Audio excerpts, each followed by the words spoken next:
அஸ்வின்ஸ் இனிப்பு காரம் பேக்கரி மற்றும் சைவ உணவகம். சென்னை வில்லிவாக்கம் சட்டமன்ற தொகுதியில் சிஎம்டிஎஸ் சார்பில் கட்டப்பட்டு வரும் கொளத்தூர் வண்ண மீன்கள் விற்பனை மையத்தை முதலமைச்சர் மு.க.ஸ்டாலின் ஆய்வு செய்து வருகிறார். அந்த நேரடி காட்சிகளை பார்த்து வருகிறோம்.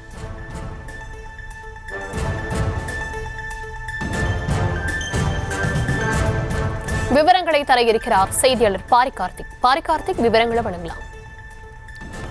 வணக்கம். தமிழ்நாடு முதலமைச்சர் திரு மு.க.ஸ்டாலின் அவர்கள் தற்போது வடசென்னைக்குட்பட்ட பல்வேறு இடங்களில் திட்டப்பணிகளை ஆய்வு செய்தும் புதிய பணிகளுக்கு அடிக்கல் நாட்டியும் தற்போது நிகழ்ச்சியில் நடைபெற்று வருகிறது. அதன் அடிப்படையிலே வடசென்னை வளர்ச்சி திட்டத்தின் சார்பில் ஏற்கனவே தமிழ்நாடு அரசு சார்பில் ₹1000 கோடி ஒதுக்கப்பட்டு இந்த 5 ஆண்டுகள் அங்கு வேலைவாய்ப்பை உருவாக்கவும் பல்வேறு வளர்ச்சிப் பணிகளை உருவாக்கவும் தமிழ்நாடு அரசு நிதி ஒதுக்கப்பட்டு அதற்கான பணிகள் தற்போது நடைபெற்று வருகிறது.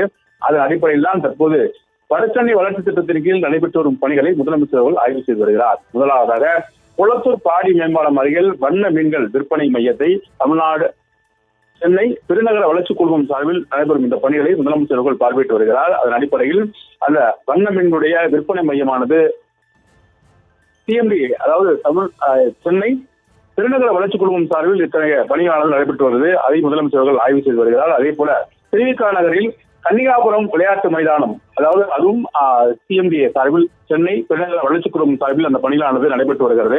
ஏற்கனவே விளையாட்டு வீரர்களை ஊக்குவிக்கும் வகையிலும் தொடர்ச்சியாக இளைஞர்களை மென்மேலும் அவர்களுடைய வாழ்வாதாரத்தை வலுப்படுத்தும் வகையிலும் பல்வேறு திட்டப்பணிகளானது தமிழ்நாடு அரசு சார்பில் செய்யப்பட்டு வருகிறது. அதன் அடிப்படையில் தான் தொடர்ச்சியாக திருவிக நகர் கன்னிகாபுரம் விளையாட்டு மைதானத்தையும் முதலமைச்சர் அவர்கள் தற்போது திறந்து வைக்க இருக்கிறார். மேலும் கன்னிகாபுரம் பகுதியில் இருக்கக்கூடிய சென்னை பெருநகர குடிநீர் வடிகால் மற்றும் கழிவுநீர் வாரியம் சார்பில் 44.15 கோடி மதிப்பீட்டில் மேற்கொள்ளப்பட உள்ள பணிகள் மற்றும் குடியிருப்புக்கான குடிநீர் குழாய்களுக்கு நிகழ்ச்சிகளுக்கு அடிக்கல் நாட்டுகிறார். வடசென்னையை பொறுத்த வரைக்கும் ஒவ்வொரு வருடமும் இந்த குடிநீர் பற்றாக்குறை என்பது அதிகமாக தேவைப்படுகிறது. அதன் அடிப்படையில் தமிழ்நாடு அரசு பல்வேறு நடவடிக்கைகள் எடுக்கப்பட்டு மாநகராட்சி மூலமாக அனைத்து இடங்களிலும் குடிநீர் சென்றடையும் வகையில் உறுதிப்படுத்தப்பட்டிருக்கிறது. அதன் அடிப்படையில் தான் புதிய குடிநீர் குழாய்கள் அமைத்தல் அதே போல தொடர்ச்சியாக அந்த குடிநீர் கொண்டுவதற்கான வாய்ப்புகளை மேம்படுத்தல் உள்ளிட்ட பணிகள் தொடர்ச்சியாக நடைபெற்ற நிலையில் அத்தகைய நிகழ்ச்சிக்காகவும் முதலமைச்சர் அவர்கள் அடிக்கல் நாட்டுகிறார். மேலும் வியாசர்பாடி ஜீவா ரயில் நிலையம் அருகே இருக்கக்கூடிய கணேசபுரம் மேம்பாலம் பகுதி பணிகளையும் தற்போது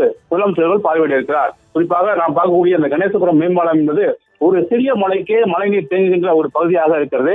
குறிப்பாக வடசென்னையும் மத்திய சென்னையும் இணைக்கக்கூடிய முக்கியமான பாலமாக இது விளங்குகிறது. நாளொன்றுக்கு லட்சக்கணக்கான வாகனங்கள் வந்து செல்லும் இந்த பாலமானது அதிக அளவில் மழை பெய்தால் கூட எதிர்பார்க்க வேண்டாம். சிறிய அளவிற்கு மழை பெய்தால் கூட தண்ணீரானது அதிகம் தேங்கி அந்த பாலம் முழுவதுமாக நிரம்பும் பணியில் ஈடுபட்டு வருகிறது. எனவே அதை தொடர்ச்சியாக அந்த பாலத்தை அகற்றிவிட்டு புதிய பாலம் அமைக்க வேண்டும் என்று மக்களுடைய கோரிக்கையை ஏற்று தமிழ்நாடு அரசு புதிய பாலத்திற்கான அடிக்கல் நாட்டப்பட்டு அதற்கான திட்டப்பணியும் நடைபெற்று வருகிறது. அதை முதலமைச்சர் அவர்கள் தற்போது பார்வையிட இருக்கிறார். மேலும் சாண்டி மருத்துவமனை அருகில் கட்டப்பட்டிருக்கூடிய 776 புதிய குடியிருப்பு கட்டுமான பணிகளையும் முதலமைச்சர் அவர்கள் ஆய்வு மேற்கொள்ள இருக்கிறார்.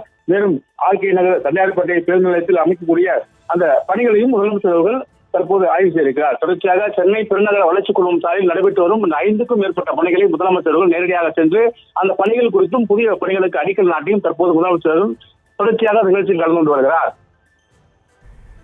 விவரங்களுக்கு நன்றி பாரிகார்த்திக்.